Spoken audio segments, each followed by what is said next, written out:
Dan sholat zuhur secara berjamaah. Semoga sholat kita diterima oleh Allah Subhanahu wa Ta'ala. Salawat beserta salam semoga tercurah kepada baginda Nabi besar Muhammad sallallahu alaihi wasallam serta keluarganya, para sahabatnya dan pengikutnya hingga akhir zaman. Para hadirin jamaah sholat zuhur yang kami hormati, di dalam khotib Jumat wasiat takwa itu menjadi wajib bagi khotib. Kalau dia melaksanakan khotib tidak berwasiat khotib kepada para jamaah untuk bertakwa kepada Allah Subhanahu wa Ta'ala, maka khutbahnya tidak sah para hadirin. Maka di dalam itu wasiat takwa sangat-sangat menjadi rukun khutbah. Ya. Apa keistimewaan takwa di situ? Takwa yaitu artinya menjalankan perintah-perintah Allah, menjauhi larangan-larangan Allah. Dan keistimewaan takwa di situ, orang yang bertakwa itu nanti akan ditempatkan di dalam surga Allah Subhanahu wa Ta'ala.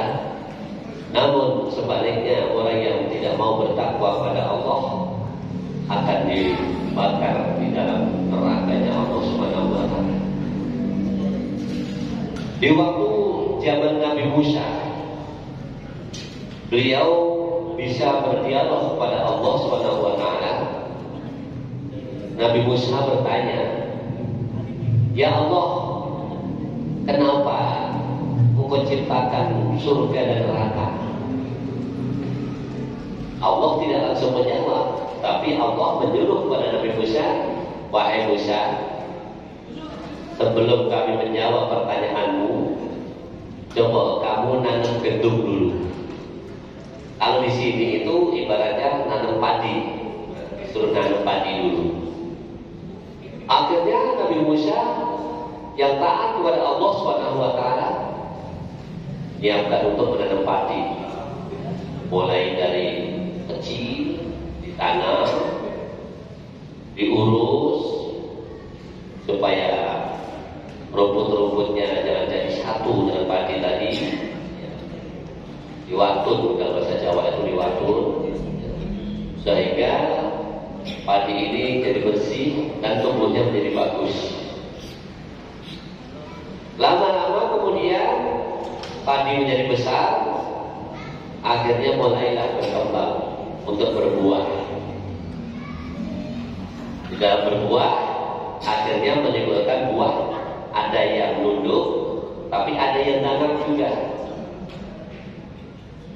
Yang nunduk-nunduk tadi langsung diambilin oleh Nabi Musa, dipetiki. Yang nunduk-nunduk disimpan di dalam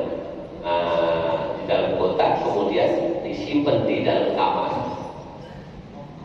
Tinggal yang tidak berisi, yang danak-danak itu ditinggal. Udah semuanya udah diambilin, yang nunduk sudah diambilin, sudah disimpanin semua. Akhirnya tinggal yang danak-danak, akhirnya dibabatin. Padinya seluruhnya dibabatin, dipanaskan. Panas teriak matahari, panas terik matahari sampai siang-siang itu panas sampai berapa hari, sampai berapa bulan, akhirnya kering semua. Sudah kering semua, dibakar oleh Nabi Musa, dibakar semua, api semua dibakar. Akhirnya Allah gantian bertanya kepada Nabi Musa, "Wahai Musa, kenapa saya suruh nanam padi?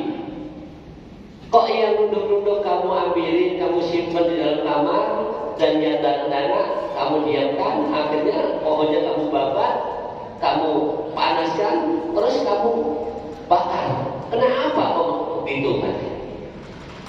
Dijawab oleh Nabi Musa, "Ya Allah, kan yang nunduk-nunduk itu berisi, berguna bagi seluruh manusia. Maka saya petikin, saya taruh di dalam kamar, saya simpan. Dan yang danak-danak itu tidak ada isinya, maka kami bakar. Ya, dibakar. Nah, itulah Nabi Musa, saya menyediakan surga dan neraka. Surga itu tempatnya orang-orang yang bertakwa, sedangkan neraka tempat bakar orang-orang yang tidak bertakwa pada Allah Subhanahu wa taala. Yang surga tempat menyimpan orang-orang yang bertakwa pada Allah Subhanahu wa taala, menjalankan perintah-perintah Allah, menjauhi larangan, dan yang tidak bertakwa akhirnya disiksa, dibakar di dalam neraka. Contohnya orang yang mau sholat 5 waktu secara berjamaah, kemudian mendengarkan taklim seperti ini. Ini ciri-ciri orang yang bertakwa. Nanti akan ditempatkan di dalam surganya Allah Subhanahu wa taala. Nah, kalau bagi orang yang tidak mau sholat berjamaah, dengerin taklim tidak mau, itulah ciri-ciri orang yang tidak mau takwa pada Allah Subhanahu wa taala. Orang yang selalu menjalankan larangan-larangan Allah, ya nanti akan dibakar di dalam neraka Allah Subhanahu wa taala. Nah, kita ini alhamdulillah kita bersyukur pada Allah diberi umur yang panjang, yang sehat, sehingga kita bisa melaksanakan sholat 5 waktu, kita bisa duduk di majelis-majelis ilmu seperti ini guna untuk mendengarkan apa yang disampaikan pada kita, sehingga kita paham, oh ternyata orang yang bertakwa itu orang yang menjalankan perintah-perintah Allah. Oh iya, sholat kita jalankan, duduk di majelis ilmu kita jalankan. Alhamdulillah, semoga kita semua termasuk orang yang bertakwa dan nanti ditempatkan di dalam surganya Allah Subhanahu wa taala. Amin ya rabbal alamin. Itulah yang bisa kami sampaikan. Semoga bermanfaat untuk kita semua. Mari kita sama-sama baca suratul Fatihah. Semoga berkahnya suratul Fatihah seluruh hamba Allah yang berinfak, yang bersedekah di masjid At-Tarbiyah bisnis ke sini, semoga sedekahnya diterima oleh Allah Subhanahu wa taala, sehingga ibadahnya pun diterima oleh Allah Subhanahu wa taala. Saudara-saudara, keluarga kita yang sedang sakit, semoga sakitnya cepat diangkat oleh Allah Subhanahu wa taala. Dan doakan kami sebagai pimpinan Pondok Pesantren Tahfiz Quran Nurul Komarjilasi, semoga selalu dalam lindungan Allah Subhanahu wa taala, dan santri-santrinya nanti menjadi santri yang soleh dan solehah. Al-Fatihah. A'udzubillahi minasyaitonir rajim. Alhamdulillahirabbil alamin arrahmanir rahim maliki yaumiddin. Iyyaka na'budu wa iyyaka nasta'in ihdinas siratal mustaqim siratal ladzina